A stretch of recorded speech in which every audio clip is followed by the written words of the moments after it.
kon nag ñu ngi toog ak ki nga xam ne moom mooy Serigne Mansour Sy Djamil di responsable politique sax laa koy woowee di yore mouvement bi ñuy wax bés du ñàkk dañu doon rek tey jii sëriñ bi ak leader politique bi lan moo ko dugal ci politique ak lan lay wax sénégalais yi nga xam ne ñi ngi seetaan télé bi. ñu ngi dugg ci programme politique au niveau du Sénégal moom lan moo waral taxawaayam ci langue politique bi bisimilah. bisimilah maa ngi nuyu téléspectateur u télé bi yëpp di tontu nag si laaj bi nga xam ni danga ma ka laaj ma la koy delloo lu tax duma dugg si langue politique. sama papa sama kilifa Cheikh Ahmed Tijani si Al Maktoum dafay dugg si langue politique avant man ma dugg si langue politique donc maa ngi jógee si famille bu nga xam ne bii miin nañu langue politique bi. sa maam sëñ Babacar su dul woon moom ak sëñ Fallou xëy na Senghor du nekk mukk président de la République du Sénégal donc dama bokk si famille bu nga xam ne bii sax famille yu diine la. waaye dañu dugg ci langue politique damay faral di wax naa ni Sénégal amul des chefs religieux mais des chefs politico-religieux amul benn chef religieux au Sénégal moo xam dafa faral gouvernement bi wala mu contre ko bu dul dugg ci langue politique sëriñ yi ànd ak gouvernement bi nag ñoo ëpp waaw ñooñu duñ leen laaj mukk lu tax ngeen di dugg ci langue politique te bés bu nekk ñi ngi nekk ci langue politique di déclarer di wax carrément que ñoom Ablaye Wade doon àndal lu tax ñooñu duñ leen laaj lu tax ngeen wàcc ci langue politique te dès l'instant où yaa ngi contre Ablaye Wade wala nga nekk ci wetu néew ji doole la ñun la du tax nga wàcc ci langue politique. sama Pape Cheikh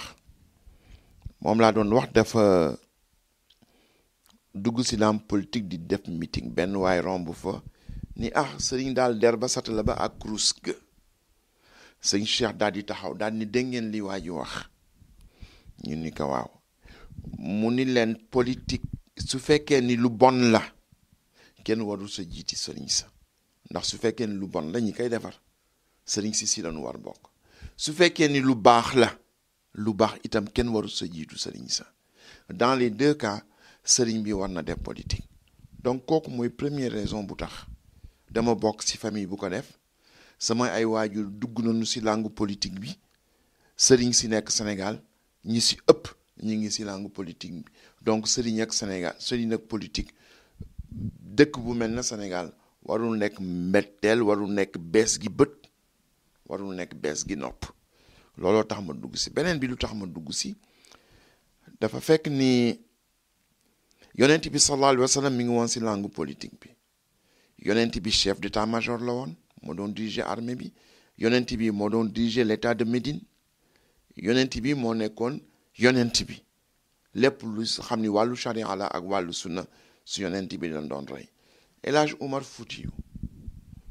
nekkoon un empereur de 28 états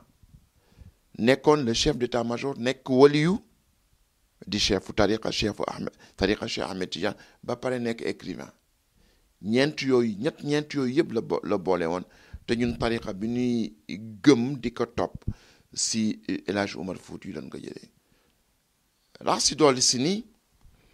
yàlla dafa wax ni bi ma dalee di wàcce ay yonent ba tey benn mission rek a tax ma wàcce yonent yooyu mooy set lu nga xam ni tooñ la si kaw suuf ñu fexe ba dindi ko ataawal kufru fi zulmin fi jawrin wa zulmin sama si xajma dafa ni yonent bi mu ñëw dafa fekk yéeféer yi fees dell ak doole di tooñ ñi nga xam ni ñoo leen ëpp doole yonent bi nag ñëw jàpp loxo ñi jële leen si maasiya mooy yàlla yóbbu leen si taa mooy topp yàlla gis nga yàlla wax nag ni bi may wàcce ay yonent ba tey li taxuma wàcce ko c'est l'injustice sur terre ñu fexe ba injustice bi di fa wa laqad arsalna rusulana bil bayyinati wa anzalna ma'ahum alkitab wal mizan li yaquma annaasu bil qisti looloo tax mu wàcc leen yàlla nag wax ni képp koo xam ni kii da nga jeng ànd ak ñiy tooñ wala nit di tooñ njiit di tooñ buur di tooñ wala président de la république di tooñ te àdduwoo si teeñ boobu nga teg sa bët fekke ko keroog yowmal xaañ kiy tooñ su fekkee ne maa ngi koy mbugal yow mi waroon àddu te àdduwoo danaa la boole si mbugal bi xanaa kon war naa def politique uniquement pour que keroog yowmal xiyaam yàlla bay ma boole si ñi nga xam ne mi ngi ni rëq seen digg ndax bi nu waree waxunu yonent bi wax ni afdalu jihaadin kalimatul xaq inda sultaan jaay yonent bi nee na jihaad bi féyte kaw jihaad yépp te am na jihaatu bakkan bi sa maam Sëñ Tuubaa daan wax am na jihaad bu nga xam ne bii da ngay jël sa gànnaay xeex ak yéefeer waaye yonent bi nee na am na jihaad bu leen féyte kaw jihaad boobu mooy lan mooy fekk njubati si kaw suuf jóge si njiit politique wala muy buur wala muy njiitu diina ak lu mu mënti nekk nga ni ko mu gestu la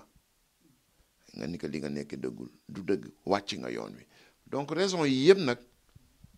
moo war tax ma def politique dafa am nag lu ma sama papa dénk sëñ Moustapha dafa ni ma su ndox teewee mar teew mar su teewee ndox teew te ndox mënul faj mar tuur rekk si jekk sama papa dafa ma yónni ma dem jàngi école bi ma jàngee école jàng sama diine jàngale sama école bi ma paree sama jàng ma dem dans une banque de développement def fa sama carrière donc am naa sama formation religieuse bu ma sëkk am sama formation professionnelle bu ma sëkk benn aspect bi ñi xamul nag mooy que bi ma amee 18 ans ba tey maa ngi nekk ak sama ay moroom su fekkee ne grève la si lycée maa koy diriger su fekkee nekk naa dans le mouvement étudiant aussi j'étais le président à l'âge de 21 ans de l'association des étudiants sénégalais en France si laa nekk di xeex ak le gouvernement Senghor ba mu coupé sama bourse bi mu coupé sama bourse tey ñii nekk président de l'Assemblée nationale Mamadou Seck maa doon seen dirigeant maa nekkoon président il était le responsable aux immigrés l'actuel ministre de l'enseignement supérieur qui est Cheikh Tidiane Ba il était mon trésorier ak ñeneen ak ñeneen ñoom Mbaye Sidi Mbaye journaliste ñoo ñëpp j'étais leur président ñoom Sémou Pathé Gueye du PIT il était le secrétaire général mais j'étais le président ñoom Sakhir Thiam ñoom Abdourahim Agne ñoo ñëpp ces fortes personnalités qui l'ont prouvé à l'âge de 21 ans j'étais leur président kon nag comme le dit Dansokho et vous le verrez dans les cassettes que je vous ai données je ne suis pas un politicien improvisé dama yéex dugg si affaire politique nekk du côté du mouvement démocratique je me suis opposé au régime de Senghor je me suis opposé au régime de Abdou Diouf aujourd'hui je m'oppose au régime d'Abdoulaye Wade te defuma ko nag pour wut si dara déedéet intéressé wu ma maa ngi sant yàlla j'ai été un fonctionnaire international pendant 27 ans awma dara lu nga xam ni soxlal naa ko Senghor soxlal naa ko nguur gi ndax sama baay sëñ Babacar dafa génn àdduna Senghor ñëw au nom du gouvernement français jox ko un chèque en blanc ni ko rempliral ba amatul espace 99 ba espace yi jeex c'est le trésor public français moo la koy fay sama papa remercier Senghor xool chèque bi tourné ko ba mu nekk mu ni ko bàyyil ma doyloo sama yelwaanu taalibe tey mën naa doyloo sama yelwaanu taalibe en plus que j'ai été un fonctionnaire international li nga xam ni fay nañ ma ko doy na ma sëkk soxlawu ma dara waaye ni ma teelee dugg politique bi ma amee l'âge de 17-18 ans di diriger ay grève ba nu couper sama bourse en tant que mouvement étudiant bi nu couper sama bourse aussi le gouvernement a coupé sama bourse mu continuer di liggéey di fay sama étude di liggéey di fay sama étude ba bésu tey su fekkoon ni woon lu neex rek la bi ma nekkee xaleel damay nekk si étudiant PS yi ou étudiant UPS ñu jox ma bourse bu duun ma nekk fa di def sama étude ba pare dem ñu jox ma poste ministre ma nekk ministre parce que ñoom xam nañ ni am naa mbooloo mais musuma intéressé xam nga li may intéressé c'est d'être du côté des faibles du côté des pauvres du côté ñi nga xam ne ñi su seen bët xonqee man maa war taxaw seen wet gis nga lu tax nag may def politique réellement dafa am lu ma yàlla defal xam nga léegi su ma génnee si mbedd mi ku ma gis jox ma ñaari loxo lu mu làmb si poche am jox ma ko su fekkee maa ngi nekk si circulation bi su ma nekkee si embouteillage ñëppay wàcc seen car rapide ñëppay wàcc seen oto sëñ bi ñaanal ma su ma demee si benn béréb junney nit nekk fa benn siis dong nekk fa siis boobu man maa siy toog waaw su ma ñaanee ñu jox ma su ma ñaanul ñu jox ma peuple bu la defal loolu da nga ko amee njukkal. sam baay dafa ni ma yàlla daf la teral te xamoo luy teraanga man ni ko déggu moo wax bi man ma da nga nekk xale bu tuuti nekk liir di yónni sa ay moroom bu bàyyi te ñooñu seen doom ñemewu leen yónni mun ma gis nga ñooñu su seen bët xonqee suñu gëstoo war na la fekk seen wet peuple bu la defal loolu waaw waroo ko war te war ko mooy lan mooy situation bi ñu nekk tey soo demee hôpital doo mën faju xale yi suñu demee école amuñu fu nu jàngee suñu xiifee du nu lekk suñu maree du nu naan foofu la Sénégal toll moo tax ñooñu su fekkee seen bët xonq na ak li ma defal si wàllu teraanga yépp su seen bët xonqee war naa fa nekk gis nga bi Ablaye Wade ñëwee bi ma dans ko waxee en 1999 dañuy soutenir Ablaye Wade ma ni que su ngeen demee au gouvernement lu ngeen def mënuma tontu ma ni que vous avez le rejet quel est le projet parce que man li ma gën mooy la dialectique du rejet et du projet li ngay rejeté soo ko rejeté lan nga fay taxawal parce que moi je veux pas de la relève comme on relève les gardes à la porte de Buckingham Palace tous les jours à 18h je veux un changement ma ni que gis nga li ngeen def mu ni ma waaw ma ni que da ngeen tëbee si kamb dal si daay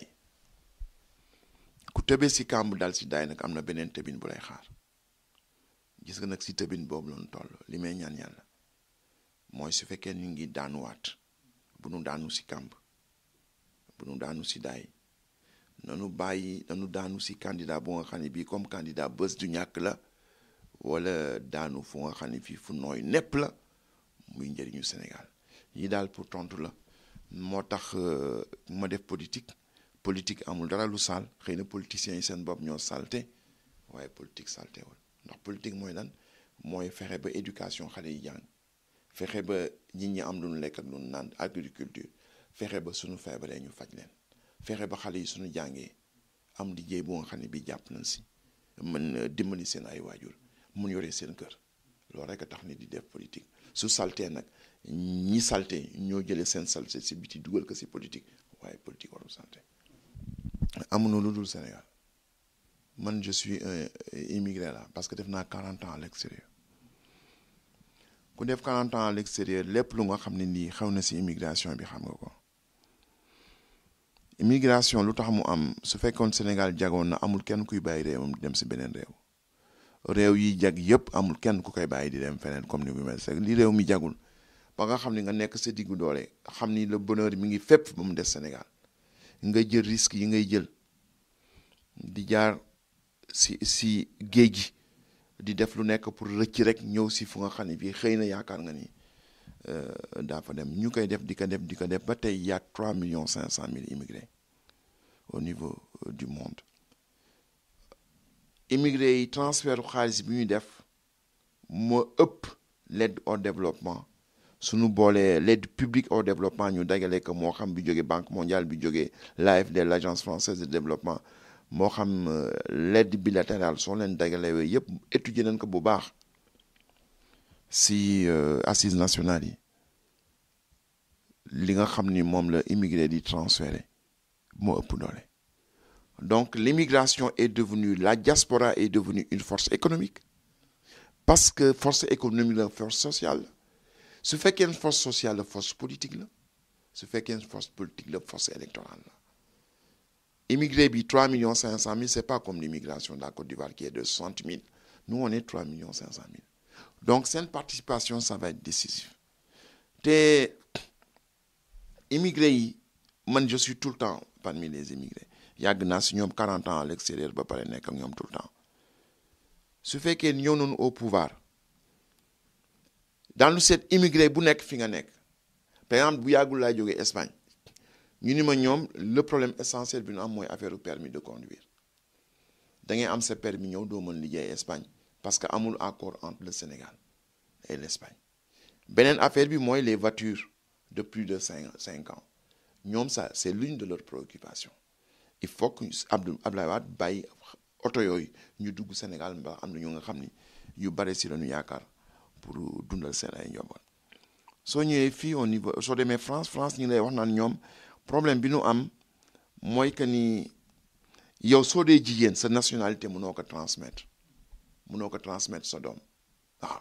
da ngay ñëw c'est ko nga xam ne kii du Sénégalais waaw mais muy étranger ngeen jur doom doom ji genn wàll gi sénégalais la genn wàll gi étranger la waaw su doon góor mën na transmettre nationalité doomam mais yow su dee jigéen du ko mën transmettre France yëpp loolu mooy donc pays bu nekk soo demee États-Unis affaire retraite bi ñuy cotiser suñu dee liggéey à l'étranger retraite boobu nan la ñuy fexee su fekkee dellu nañu Sénégal mu topp leen pays bu nekk ak spécificité am ñun nag suñu ñëwee dañuy toog ak pays bu nekk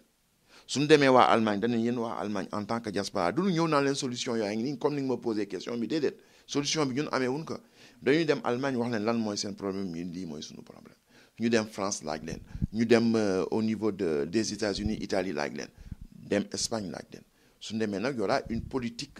de l'emploi une politique pas de l'emploi mais une politique de l'immigration pour nga xam ne bii collectivement suñu toogee yooyu la ñu jëkk jël ay mesures pour régler ko waaye li nga xam ne moo ñu itteel mais mooy indi Sénégal koom-koom bu nga xam ne bii Sénégal dootul itteewoo dem bitim réew di daan dooleem si biir Sénégal dañ fa fekk liggéey bu mu war am su fekkee ni politique bi ñu bëgg mettre en œuvre mettre nañ ko en œuvre et pour tëj li mu doon wax si wàllu immigration bi Abdou Diouf dafa mës ñëw Jeddah au mois de décembre 99 l'association des travailleurs bi nekk foofu